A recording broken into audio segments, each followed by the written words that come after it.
So now that you have probably come to the end of school by this point, by the time when you were back in Ernakulam, where does your interest in architecture come in? How did you get into architecture itself? See, we moved back to Bombay in 1961. Back to Ernakulam from Bombay in 61. And I had not completed my schooling. I still had 2 years left in school. Those days in Ernakulam, you did not have to choose any particular stream. At the end of your school, all avenues were still open to you. Anyhow, as I was approaching the end of PUC, there was a slight tussle at home. My mother wanted me to be a doctor, my father wanted me to be an engineer.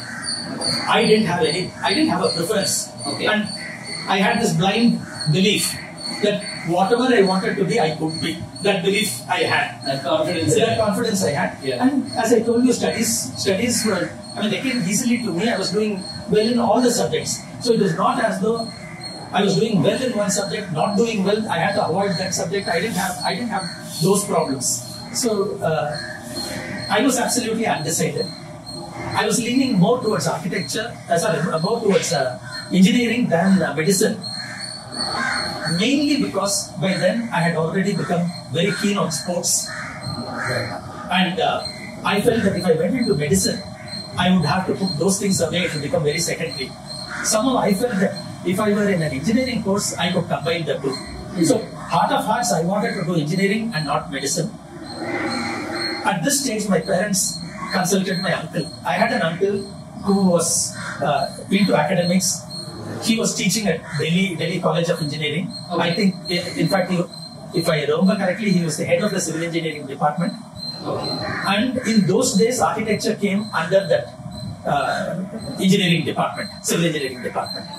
So my uncle knew about my having, passed a drawing exam in Bombay and being keen on drawing and all that. Yes. And he knew how I was academically.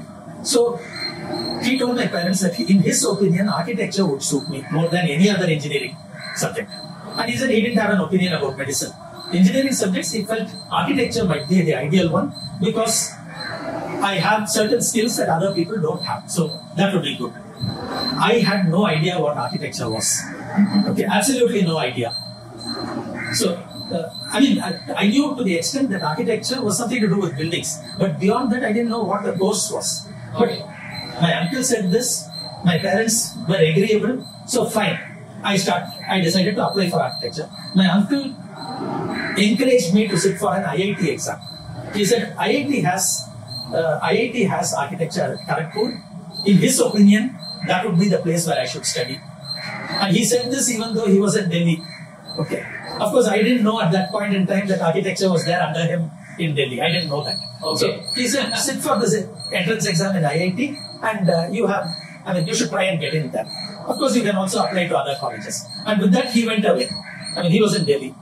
So there were very few examination centers. And also there was a huge difference in the standard. That is, the question paper was set based on the higher secondary syllabus, which was so much higher than what we had in Kerala. Okay. So I went to Delhi, stayed with my uncle for over a month, borrowed books from a neighbor who was also taking the IIT entrance exam. So borrowed his books, and each book was about this thick. Yeah. Several books. We had organic chemistry, inorganic chemistry, physics, maths. English was one thing. I didn't need to do anything about it. So I used to study for something like probably 12 hours a day or maybe more than that. Wow. Morning till night, till I went to bed, I would be doing only this. And my head was really swimming by the time the exams came. I could only go through everything once. My uncle, when he came back from his college, evenings he would sit with me and try to guide me a little bit. So finally the exams came and I felt I had done very badly. So I immediately informed my parents and I said, no, there's no hope of my getting through. I would like to come back to Ernakulam. My parents, one of the things that we had been told was that there would be no communication telling us whether we had passed or failed. There would be a communication if I had qualified for an interview, which would mean I had passed at a sufficiently high rank to be called for an interview. Sure. And if that intimation comes, then you come for the interview. Otherwise, you wait until such and such a date. If you haven't heard from us, it means you have failed. You are not qualified. And the interview would be in Delhi itself. I had to choose an interview center. There were several, and I had opted for Delhi because I was expected to be in Delhi. Right. So now that I wanted to go back home because I hadn't done well, my parents said, no, you stay until that particular cutoff date. So very unwillingly I stayed on because Delhi in summer was intolerable. Yeah. It was no pleasure staying in Delhi. So I stayed, though my uncle and aunt were very, very welcoming. So that was not the problem. It was just I wanted to get back to Ernakulam. Now I stayed in Delhi, and during that time, I also visited Calcutta, came back to Delhi. During that time, Jawaharlal Nehru died. Okay. And everything went topsy-turvy. So schedules went haywire, colleges closed down for a week. So the cutoff date came, and I boarded the train and I came back home. And a few days later, the interview card for an interview in Delhi on a particular day came to my uncle's house. By which time I had already come to Chennai, and in those days Madras, Yes. caught a train and gone off to Ernakulam. The thing is, my uncle and aunt, his family, they followed to Madras a few days behind me. And this card came only after they left Delhi. So they didn't see it either. They too didn't see it.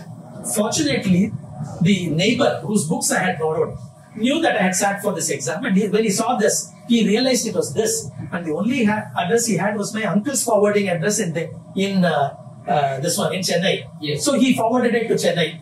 It came to Chennai. I had left Chennai. I had left Madras. So from there it was forwarded and it came to Ernakulam. By the time I finally got it, the interview was over in Delhi. So I got a seat at Kharagpur, Yes. but it sort of slipped out of my hands. So where did you end up studying in next? So, fortunately, when I was with my uncle, another of my cousins was also there, and that cousin had studied at AC Tech, and AC Tech, that is Aragappa Chettiar College of Technology, Right. had a department of architecture. So he said, there is architecture here, you should apply here. And Right. I just took it through 1 year and out of the other year. Now AC Tech is presently Anna University. Yes, present day SAP Anna SAP. University. Yes. So AC Tech and SAP have become two separate institutions. Sure. But in those days it was one institution. Architecture was one of the departments. There were 4 departments. You had chemical engineering, textile technology, leather technology, and architecture. Okay. So he got hold of an application form, made me fill it up, and I put in the application form, and I forgot about it completely.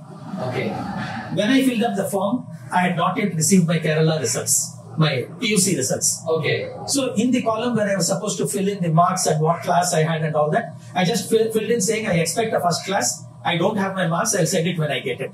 And I put in the application form and promptly forgot about it. So the results came. I was at home. I had applied to other colleges. Almost every college that I applied to, I did get a invitation and all that. But I forgot about this. And suddenly one day I received a communication from them, from AC Tech, asking me to come for an interview. Okay. So when I went, and still I had forgotten that I had not sent them the mark list. So when I went to the interview, I was asked, you have written like this. Did you get a first class or some such question? And I said, yes, I got a first class, I got so many marks. You have not yet given it to us, please give it. And So you found out about that at the interview itself? no, I found out at the interview that I was reminded that I had not given it to them. So I handed it in. After the interview, I handed it in. I also got a seat at Trivandrum College of Engineering and Architecture, but they were just starting that year. This college, what is now SAP, Yeah. was into its 8th year. I was in the 8th batch. So I felt this was a more, Substantial course. Yeah. no, I mean, it has been there longer, and so joined over here. Okay. So that's how I got into architecture, still not knowing what architecture was. In fact, I remember one thing. Sure. At the interview, I was asked to name any architect. And of course, I didn't know any architect. But suddenly I remembered that on my way to the interview, I caught a bus which had come through Santo. And there was one building which was just coming up. And there had been a board there. And there was the name of the architect for that particular, this one. So I named that architect, and whoever asked me the question nodded, smiled, and that was it.